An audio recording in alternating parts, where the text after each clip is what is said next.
I'm going to tell you what, guys. If you watched my videos this week, other than Jalen Carter, there's been one guy I've really been pounding the table for this whole week. His name is Darnell Wright. He's the best right tackle in the class. He shut down Will Anderson. He's the most athletic offensive lineman in the entire draft. If we get Darnell Wright, I'm super happy. And we'll see what Philly does here. I think we're going tackle. I'm hoping it's Darnell Wright. If we don't trade down, give me Darnell Wright. On there. Well, Whippy's going to be happy with this one. All right. Bro, I know we already traded. We're already past that trade. We announced that like the pick is in. I know who we're picking. Here comes the Eagles taking Jalen. Wait, you know who we're picking? Yes, I know who we're picking. Our pick is in. Yes. Is it offense or defense? Offense. Is it Darnell Wright? Correct. It's Darnell Wright? We took Darnell Wright, yes. You're lying to me. Nope, it's being reported by Briggs and Zach Pearson. The Bears took Darnell Wright. We're taking Darnell Wright, boys. Yep. Oh, people are going to be mad about it. No way, that's a victory lap. If that's true, that's my man. That was the guy I wanted. I talked about it in like 6 videos this week. I love it. I want to see it announced, but that's who I want. Darnell Wright is the pick, Darnell Wright. You know what? I love it. You know what? I think Darnell Wright is an absolute monster. Let me tell you guys a little story about Darnell Wright, okay? Because there's a reason people say he was ranked lower than the guys like Paris Johnson and Broderick Jones. The reason why all the national media guys rank him lower in drafts are because he played right tackle. Left tackles are seemingly more valuable. In our offense right now, a right tackle that dominates, fits the scheme, can shut down pass rushers, open up holes in the run game. Like, he has everything. Not only is he the most athletic tackle in the entire draft, he's the 3rd most athletic player in this entire draft. And he's 330 pounds, and he's powerful. 0 sacks allowed in 2022. The man's a monster. There it is. It's officially official now. Out of the mouth of Roger Goodell, Darnell Wright. All right.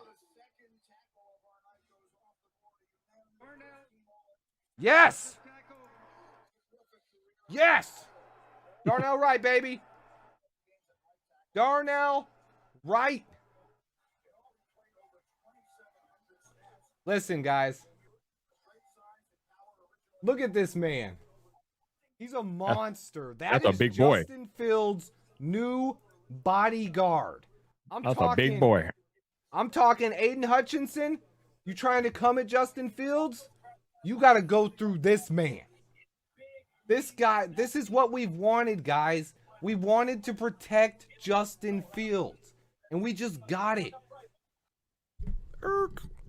I really want Darnell Wright. I mean, he just kind of completes that offensive line. The defensive end and defensive line talent, there's guys we can get on day 2 and day 3. I'm not comfortable with our starting right tackle being a guy that's drafted in the 4th or 5th round. And I understand we have Braxton Jones there now, but he's not a rookie coming into this year. He's not a guy who was drafted to start.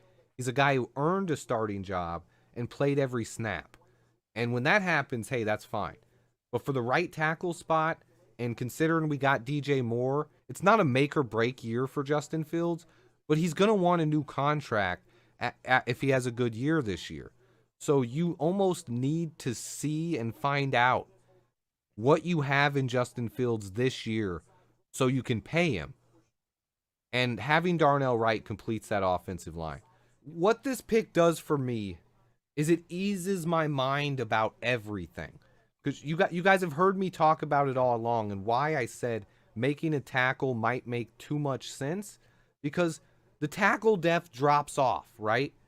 But in the other positions we need, okay? We need a corner. You can get corners all the way into the 5th, 6th round, right? All right. What about defensive end? You can get defensive ends all the way into the 7th round. What about defensive tackles? You can get them all the way into the 4th and 5th round. What about center? You're going to be able to get a center in the 4th or 5th round as well. So now it opens up. Now that he addressed the one position he really had to address, now he has freedom to do whatever the heck he wants the rest of the draft. We could trade up. We could trade down. It doesn't matter. This is an A+. This is a win. I mean, if you include... This is what I'm talking about, guys. He turned the number 1 pick into this, okay? He had 1 pick that we got from Lovie Smith, right? And so far, he's gotten DJ Moore, okay? Darnell Wright. So you got the 2 biggest needs on our offense, right? The right tackle and the number 1 receiver. We still got a 2nd round pick tomorrow from the trade. Then we get a 1st rounder next year. And then we get a 2nd rounder in 2025. I'm A+. A+. Darnell Wright recently jumped from offensive tackle number 3 to number 1 for me. I've held him back too long. He's the perfect fit for the Bears in my opinion. He has the tape. He was dominant in 2022. He shut down Will Anderson. He allowed 0 sacks all year. Then he dominated the Senior Bowl with Luke Getsy, shutting down a variety of different pass rushers. Then he went to the Combine and tested off the charts and finished with the number 1 athletic score out of any offensive lineman in the class and the 3rd highest athletic score out of any position in the entire draft. He has it all. He's emerging as one of my favorites to be a Bear. Don't sleep on Darnell Wright. My 4th guy on the list is my favorite offensive tackle in the draft class for the Bears. Surprise, it's Darnell Wright. He tested as the most athletic tackle in this entire class. He shut down Will Anderson, and he dominated with Luke Getsy at the Senior Bowl. Bonus, he plays right tackle already. Deciding between the 3 tackles is tough. I have all 3 rated very closely. Paris Johnson is my 2nd favorite tackle and my 5th guy on the list. He has a ton of athleticism, versatility to play tackle or guard, and he's Justin Fields' former teammate. He just makes a lot of sense. At number 6 is my 3rd tackle, Broderick Jones from Georgia. He has the size, length, and athleticism to be a killer right tackle. He plays with a mean streak, and I love his game, but he's my 3rd rated tackle behind Darnell Wright and Paris Johnson Jr. Swifty in the house!